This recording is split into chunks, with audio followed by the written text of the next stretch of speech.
Bismillahirrahmanirrahim. Assalamualaikum warahmatullahi wabarakatuh, teman-teman. Ketemu lagi di channel Kelas Hukum. Saya Iqbal dari Kelas Hukum, channel untuk belajar hukum bersama-sama. Kali ini kita bahas satu topik yang cukup menarik, teman-teman.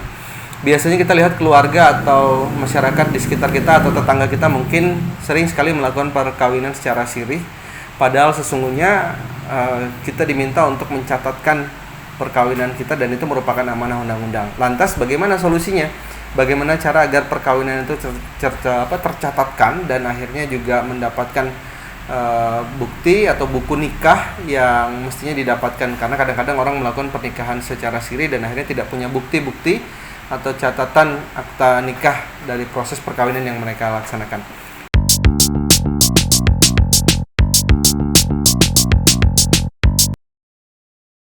Nah, baik teman-teman sekalian, permohonan isbat atau pengesahan nikah ini tentunya jadi permasalahan atau polemik bagi keluarga kita yang belum mengajukan pengajuan pengesahan nikah atau melaksukan pernikahan yang dianggap oleh negara secara sah.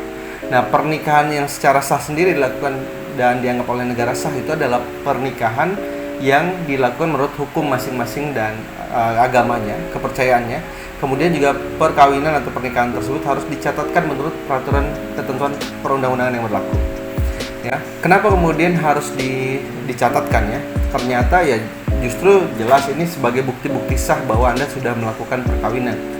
Nah, dan juga untuk menjaminkan bahwa hak-hak Anda dalam perkawinan tersebut jika terjadi perceraian, termasuk memperoleh warisan dan pensiun, dan juga untuk melindungi hak-hak anak-anak, misalnya dalam proses membuat akta kelahiran nantinya, pengurusan paspor, dan mendapatkan hak waris. Ini semua memiliki dasar dan hukum yang jelas nantinya. Nah, kemudian di mana sih perkawinan itu harus dicatatkan? Yang pertama ya pastikan Anda mendapatkan buku kutipan akta nikah jika perkawinan itu memang dicatatkan di KUA. Atau misalnya di kantor catatan sipil, bagi yang Islam itu di KUA, yang non-Muslim itu di KUA. Nah, kemudian bagaimana jika perkawinan tersebut belum dicatatkan? Nah, ini yang kemudian kita akan bahas tentunya sampai selesai. Ya, bagi yang memiliki kerabat, tetangga yang proses perkawinannya tidak tercatatkan. Nah, perkawinan yang tidak tercatat ini tentunya tidak memiliki buku nikah ya. Nah, tidak memiliki kekuatan hukum akhirnya.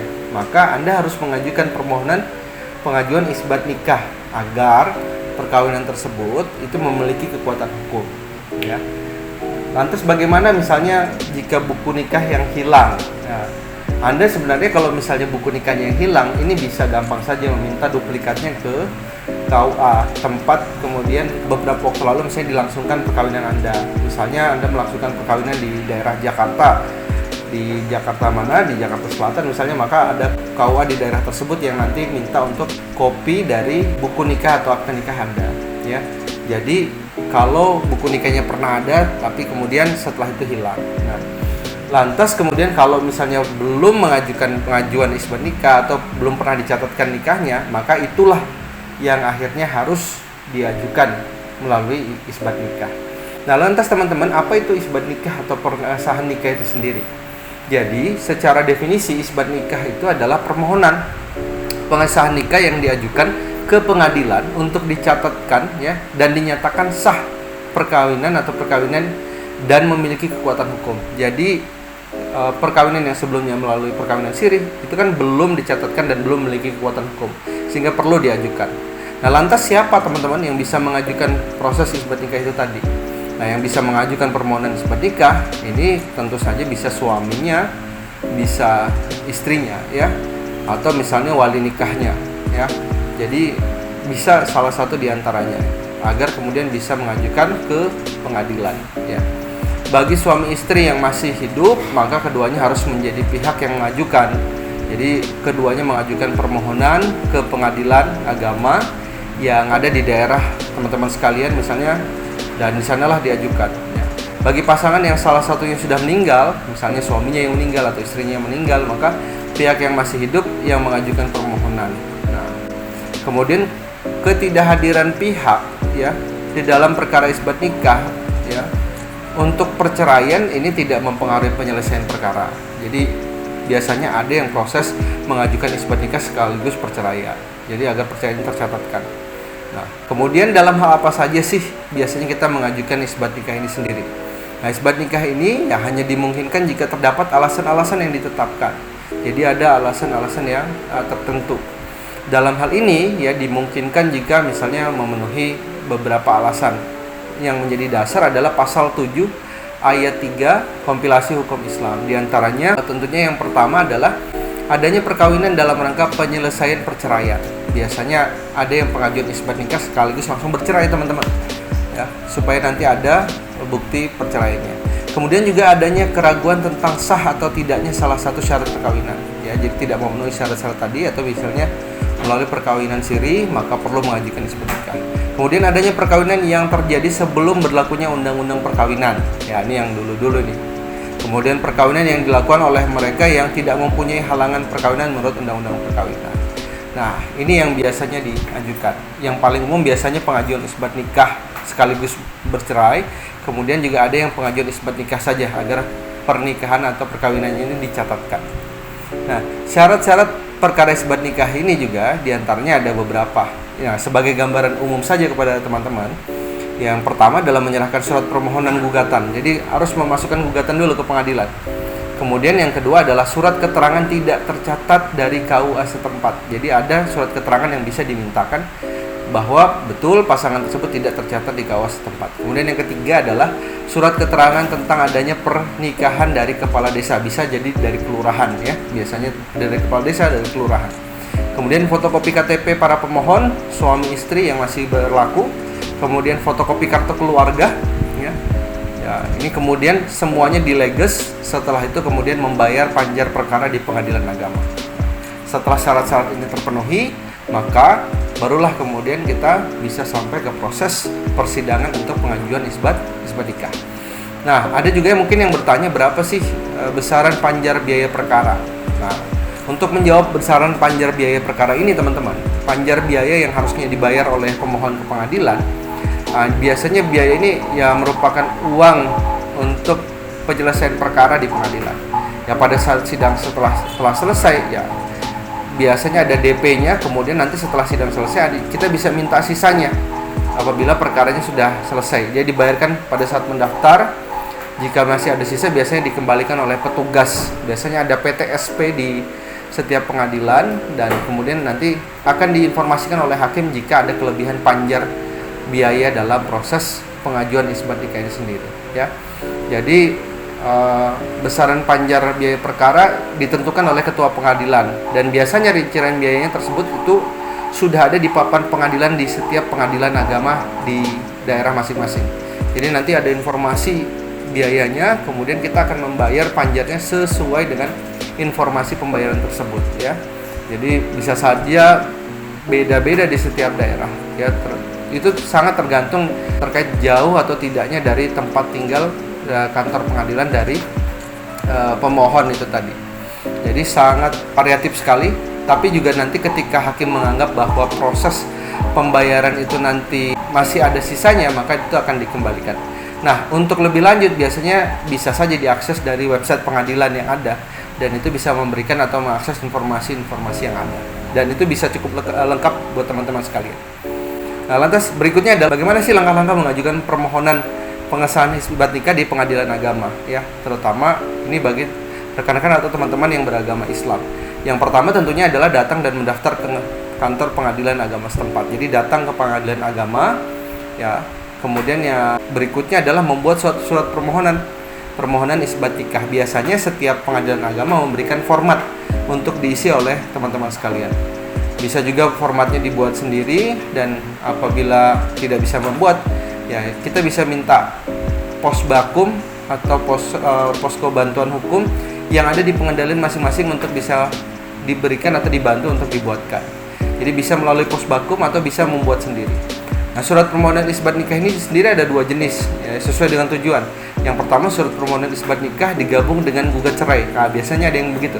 Kemudian ada surat permohonan isbat nikah saja, ya. Ini bisa dilihat nanti beberapa lampirannya. Kemudian formulir permohonan isbat nikah nanti itu difotokopi sebanyak 5 rangkap biasanya. Kemudian mengisinya dan ditandatangani formulirnya setelah lengkap. Jadi rangkap formulir itu pun ada 4 rangkap, kemudian diserahkan kepada petugas pengadilan. 1 fotokopi Anda simpan biasanya. Kemudian juga perlu dilampirkan surat-surat yang diperlukan. Nah, bagaimana sih kemudian kalau misalnya Anda tidak bisa memenuhi biaya perkaranya atau membayar panjar perkaranya? Tentunya bisa melakukan permohonan untuk berperkara secara cuma-cuma pro deo. Salah satu cara alternatifnya adalah melalui lembaga bantuan hukum. Bisa saja kita datang ke posko bantuan hukum atau lembaga bantuan hukum yang bersedia dan mampu membantu Anda untuk menyelesaikan perkara ini, dan Anda bisa dibantu secara cuma-cuma sehingga tidak perlu mengeluarkan biaya yang harus dikeluarkan untuk menyelesaikan perkara ini ya. Jadi sangat bisa dibantu melalui lembaga-lembaga yang ada untuk bisa mengatasi kalau misalnya kita bermasalah dengan pengajuan biaya perkara yang harus dimasukkan atau dibayarkan. Nah, setelah kemudian mengajukan biaya panjar perkara itu, berikutnya barulah kemudian pemohon ini menunggu panggilan dari sidang dari pengadilan. Jadi pengadilan itu sendiri akan mengirimkan surat biasanya. Kalau Anda tidak didampingi kuasa hukum, ya akan dikirimkan ke alamat Anda. Panggilan itu yang berisi tentang tanggal, tempat sidang, kepada pemohon dan termohon secara langsung ke alamat tertera ya, dan dalam surat itu sudah dijelaskan bahwa akan mengikuti dan menghadiri persidangan. Nah, setelah itu baru kita menghadiri persidangannya, datang ke pengadilan agama sesuai dengan tanggal dan waktu yang tertera dalam surat pengadilan. Jadi upayakan untuk datang tepat waktu dan jangan terlambat ya, karena proses berperkara di sidang di pengadilan itu sangat banyak sekali, jadi butuh ketepatan waktu. Untuk sidang pertama biasanya bawa serta dokumen-dokumen seperti surat panggilan persidangan, fotokopi formulir permohonan. Kemudian juga dalam sidang pertama ini juga hakim akan mengecek seluruh identitas pemohon ya, pemohon dan termohon. Jadi suami istri akan dicek semua identitasnya apakah asli, dicocokkan dengan kopi-kopi fotokopi yang kemudian diajukan ke persidangan. Setelah itu baru hakim akan memberitahukan kepada pemohon dan termohon yang hadir dalam sidang kapan tanggal waktu sidang berikutnya. Jadi sidang pertama biasanya mengecek saja, memastikan semua syarat administrasi itu sudah terpenuhi. Nah, bagi pemohon dan termohon yang tidak hadir dalam sidang, untuk persidangan berikutnya akan dilakukan pemanggilan ulang ya kepada yang bersangkutan melalui surat. Jadi biasanya pemanggilan akan dilakukan untuk sidang kedua, ketika tidak hadir ya akan dipanggil kembali. Nah, untuk sidang kedua dan seterusnya ada kemungkinan kita harus mempersiapkan dokumen dan bukti sesuai dengan permintaan hakim. Jadi dokumen-dokumen yang sudah dikumpulkan sebelumnya ini diserahkan kepada hakim dalam kondisi yang tertentu, sehingga hakim nanti juga setelah itu baru bisa menghadirkan saksi-saksi untuk mengetahui apakah perkawinan itu terlaksana dengan baik. Kemudian ada wali nikah dan saksi nikah yang mengetahui dan melihat proses tersebut. Nah, setelah semua proses itu dijalani, barulah ada putusan dan penetapan dari pengadilan. Nah, jika pemohon dikabulkan, maka pengadilan akan mengeluarkan putusan penetapan isbat nikah.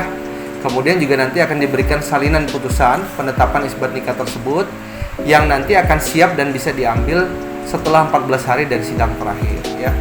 Jadi salinan putusan dan penetapan isbat nikah ini juga dapat diambil sendiri ya ke kantor pengadilan atau diwakilkan oleh orang lain atau kuasa yang misalnya diwakilkan dari posko bantuan hukum tadi, teman-teman.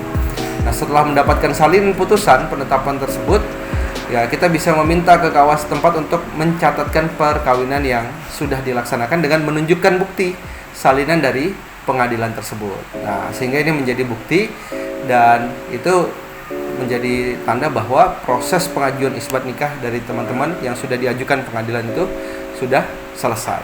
Nah, ini dia teman-teman, mulai dari pentingnya kemudian sampai ke proses bagaimana melakukan pencatatan perkawinan di pengadilan agama sampai kemudian teman-teman memiliki bukti atau dasar hukum bahwa telah terjadinya perkawinan antara suami istri dan akhirnya menjadi dasar hukum nanti dalam menjalani proses berumah tangga sampai akhirnya nanti tidak mengalami konflik, baik itu dalam proses warisan ataupun konflik-konflik lainnya berkaitan dengan permasalahan hukum di dalam rumah tangga. Demikian video kali ini, mudah-mudahan apa yang menjadi penjelasan kami ini bisa bermanfaat. Ketemu lagi di video edukasi kelas hukum berikutnya. Jangan lupa silahkan komen kalau ada pertanyaan lainnya, silahkan subscribe agar bisa mengikuti video-video edukasi hukum dari kelas hukum berikutnya. Sekali lagi terima kasih. Ketemu lagi di video berikutnya. Assalamualaikum warahmatullahi wabarakatuh.